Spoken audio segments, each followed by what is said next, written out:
Peace Collective.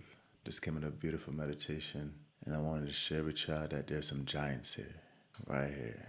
Big energy, big potential, big portals. We usually think of portals as a passive thing, just a door that people could just walk in and out. But y'all, the ones that speak are the ones that know what I'm talking about, the ones that feel it. Y'all know that y'all portal is active, like these hands, these pentagrams that y'all with these, what you're going to bring into this world. Magnificent, magnificent. And y'all being called to step into that now. But you won't step into that just focusing on what's going on in the world or the society or whatever it is, or what other people are wanting from you. It's time to release all of that.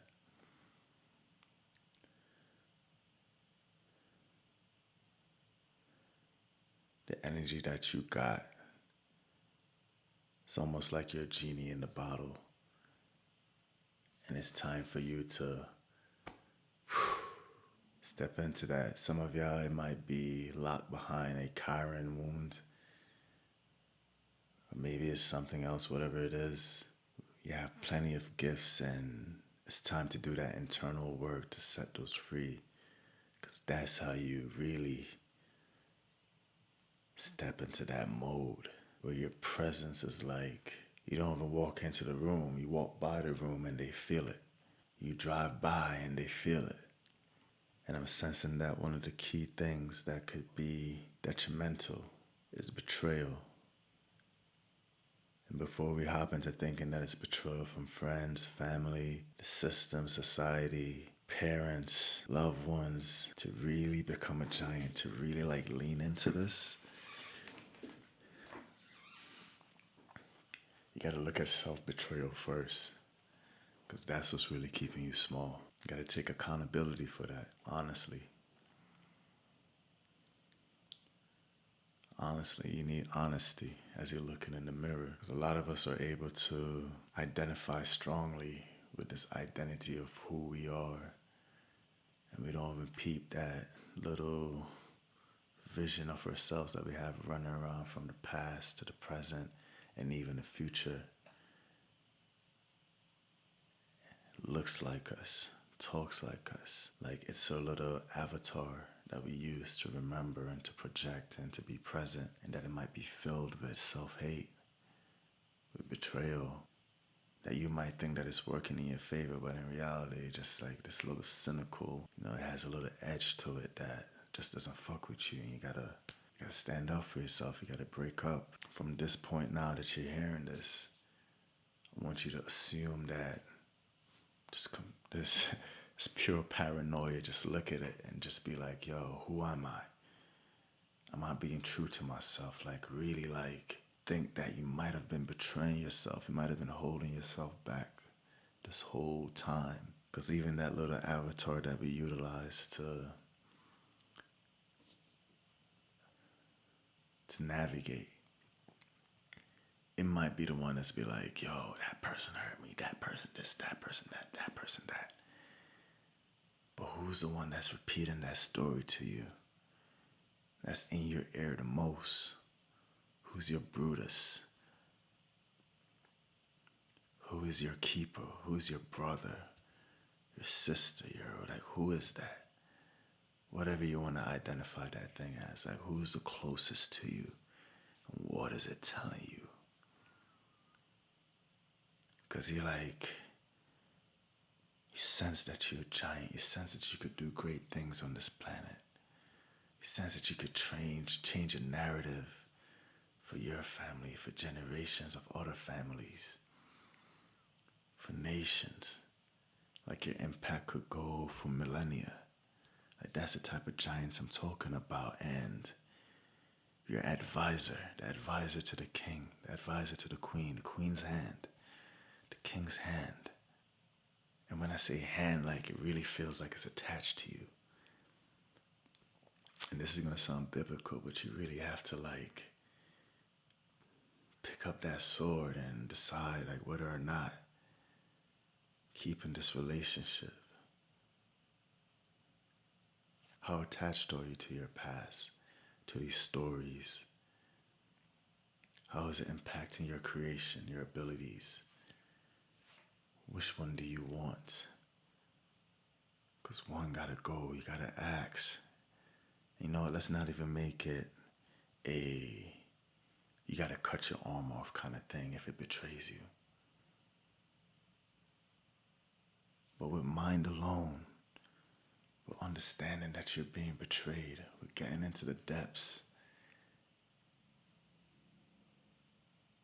And yeah, like there's gonna be a little bit of shock and like pain and maybe some like strong emotions when you realize that you're your own worst enemy. And it's not just a phrase that's just thrown out there for everyone to like, use in their self-help books. But when you really like feel it and see it in your own life, there might be some anger. But as quickly as you can, shift it into gratitude. Because then, take it. Say, yo, we're going on a little trip. Think of I'll Find Some Men. I don't know if you read that book. We're going down to the river.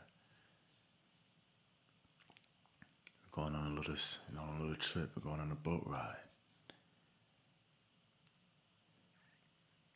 And you're going to take it to the bottom of the ocean. As deep as you can go.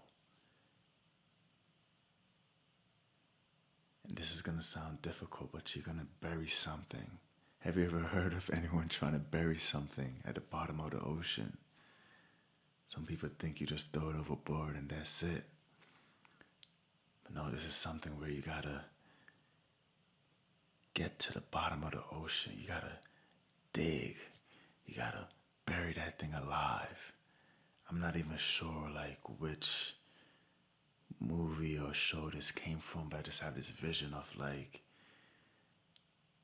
decapitating something, chopping it up into pieces, but it's still animated, it's still looking around, it's still moving. And it's just like, you have it in this chest and it's just looking around. It's still alive. You even had to tie a little gag on it. But you have it in this box. You're going to the bottom of the ocean, you're burying it, and you're putting the sand on it. And then you're coming back up, boom. You're the face that moves across the water. But you're relying on I don't know if you ever heard that they say, whenever you dream of the ocean, that's the subconscious or water. You're trying to rely on the subconscious to keep that pressure on that. And you're trying to have forgiveness. Because it's not about, you might feel that initial sense of anger when you get in there and you realize how much you've been self-sabotaging, how much you've been betrayed. I'm talking for like subtle things, whether it's like you look in the mirror and you say that, yo, I'm fat, like, or you just judge yourself in the image, like, in the mirror, in the image that you see, how much of a self-betrayal that is. And I'm saying it's tiny things just because, like, that's probably something we've been conditioned to say since we noticed the difference between red and blue. How much our words and thoughts were a distortion. Whereas, like, I suggest starting to practice, like, silence. It's mindfulness of what we're saying. Really start to observe what we're saying. Because we're trying to wind up, to expand, to really flex, to really, like, get into this space where, like, our aura can, our potential can, like, think of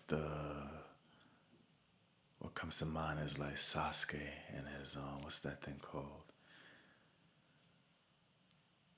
Where he has this samurai armor thing, whatever, that comes around. I forgot the name. I don't watch Naruto like that.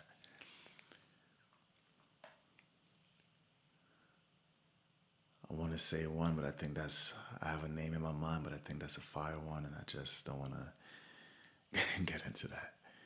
where he looks at something and he catches on fire. But the point is that you want to break free from that. And it's not even to destroy it, to cut the arm off or anything like that.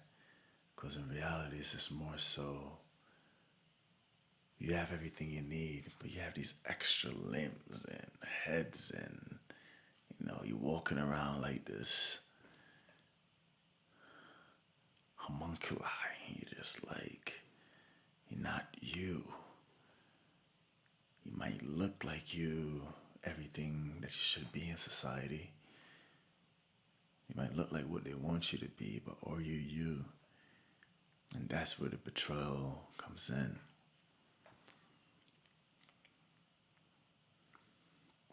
Who are you living for? And then once you start to become yourself, those things just fall off. They just, but you have to look in the mirror and truly see that, yo, why am I looking so wild? Why am I looking so fucked up? And it's these agreements. We're making agreements, We're like, yeah, we're agreeing to it. And in turn, that thing in the mirror is looking at you like, looking at your true self. That's the thing. That homunculi in the mirror, it could see who you really are. And it hates you. That's the only way it could exist. It's from hating you. It's from not fucking with you. You exist because you don't fuck with yourself. If you're living a life that you don't vibe with, that is not you. If you know what you're supposed to be living like and you're not living it, there's some self-hatred there. There's some self-sabotage there. There's some self-hate. There's something there. They love to say hatred is a strong word, but yeah. What does that say for you? What does that mean for you? If that's how you're looking at yourself. But I'm saying that the solution is that now is the perfect time. The stars are aligned. You're on your path. And it's just this little thing that's left. And I'm saying little. Might feel big to a lot of people. But it's a little thing that you can make a tiny experiment with. You can make a tiny shift. You don't have to feel like this is a big mission. Like I have to. Tiny shift. Just start to observe. Carve out some time in your day and go in. Just go in. And if you can, if that's too much to go in, start with something else that you always felt like you wanted to do. Because what's that to a giant, right? Start with something like, let's say you always wanted to work out. And as you think of working out, you're thinking of this, man, I need a meal plan, I need this, I need to run 6 miles a day. Like Kendrick said, I need to do this, this, and that. I need a membership at this gym, I need that. And you're thinking big because, again, you're a giant. You only know how to do big things. But as they say, journey of 1,000 miles, start with one step. Cut that all down. Turn 6 miles into 2. Cut it into a third. That's Tesla's 369, in my opinion. I think that's what he meant when he says you can master the universe with a 369. Because that's just 1, 2, 3. And how you do one thing is how you do all things. So this big plan, how you do the simplest thing, the simplest version of that is how you will show up for that. And as you're doing that simplest version, you're going to learn so much about yourself. And then once you get that and you're building this connection with yourself, and you're like, yo, I'm able to do this because it's not about how you get to the mountaintop. The person that climbs Mount Everest on the expert trail versus the beginner's trail, the both end up at the same spot. Or if you keep doing that beginner's trail, your mind isn't thinking that, oh, well, you ain't doing a hard one. It's thinking like, yo, we at the mountaintop. We did it. We set out to do what we said we were going to do. And that's how you build a habit of cultivating that giant energy. Gigante. You're only a sum of your parts. And what are your parts looking like? Like you have all this amazing potential energy aura, but it's not aligned to being one thing. It's not aligned in one direction. I want to say tighten up, but it's not even about that. It's about loosening up. It's about letting go. It's about releasing the homunculized expectations, because it's just a sum of what society, the world, ideas, traumas, like past, fears. It's this whole thing. Like if you were to paint it, you would have like a mural that could fill up the side of the Empire State Building or something like that. You could keep going. So look around in your space. If meditation is too difficult for you right now, if you feel like you can't really get there, find something that you said that you always wanted to do. Because you can get lost in that. That can be a meditation, but maybe that's the 6 or the 9. And the 3 is just like starting. Like a tiny bit, and you're just doing that over and over, and your mind is like, okay. You're starting to take a cloth, and you start to wipe that mirror. You start to truly see beyond all the dirt and the grime. That, yeah, I can't be consistent. This is an aspect of myself. Yeah, I do have this energy. I can bring this forth. And then when you're ready, you keep going. You keep cleaning other parts of the mirror. And you just see that what you thought you saw before, that it wasn't you. Never has been you. That you forgive yourself, you accept yourself. You're the only person that can forgive yourself. You're the only person that has that power. And I believe that's a power that you will take into the next life. And it shows up whether or not you're forgiving yourself or not. You will manifest whatever it is. And you may just as well keep thinking that in this life, I'm being punished, and it keeps going. And it will turn out that you're punishing yourself here, you'll punish yourself there, wherever there is. But you have amazing energy, amazing potential.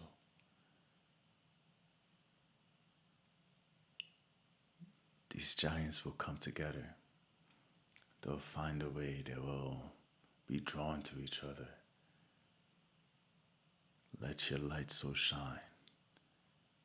For many, your light is hidden behind some type of wound. Could be cosmic, could be, human in this lifetime. But you are the ship, you are the navigator. You walk through time. When you get into those meditations, you'll see what I'm talking about. We'll save that for another download, but for me, my wound is the throat chakra, communication. Feeling like I'm never understood. Hiding behind that. But here I am. I don't even want this conversation to be about me, but just as an example. The words that I want you to take with you for however long they feel relevant for you is that when you close your eyes, I want you to say, release me. To that homunculi in the mirror, to that self-image of yourself, to whoever you're putting your energy, your eggs into, whatever baskets, whatever people, whatever ideas, whatever constructs. Whatever is compelling you to put your energy. Don't even try to get the eggs back. Just say, release me. Release me from this bondage, this agreement. I break the contract. Unbend the knee. Stand up, rise. You're a giant.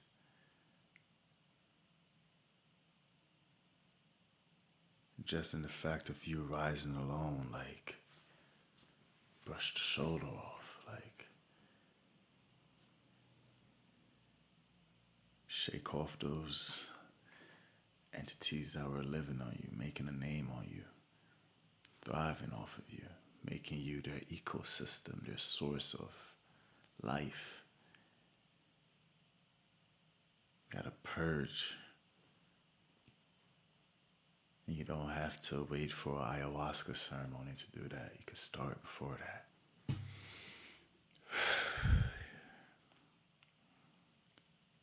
Speaking to some giants here, and I just want y'all to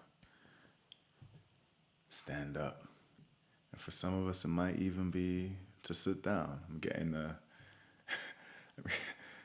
a visual from Moana of how Taka was feeling a type of way when they took her heart. When she got her heart back, she turned into Tafiti, whatever. I was able to rest and lay down. So I know my language might have been very, very active, very animated in regards to stepping into that energy of that Gigante energy. But it may as well just be that some of us is running around here just in pain, stomping, demolishing. And it's like, your heart never left you.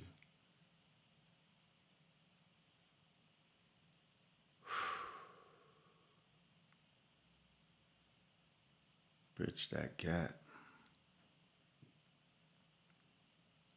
You just have to want to reach out a hand.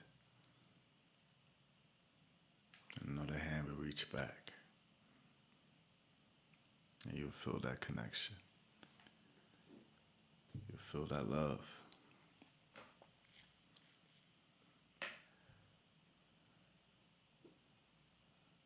You don't need it from these mortals.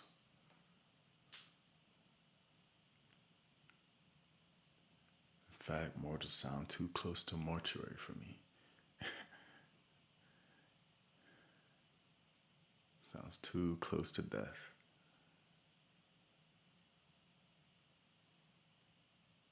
Speak life, be life, live life. Yeah, I definitely need the meditation if that's what you're doing, running around. But yeah,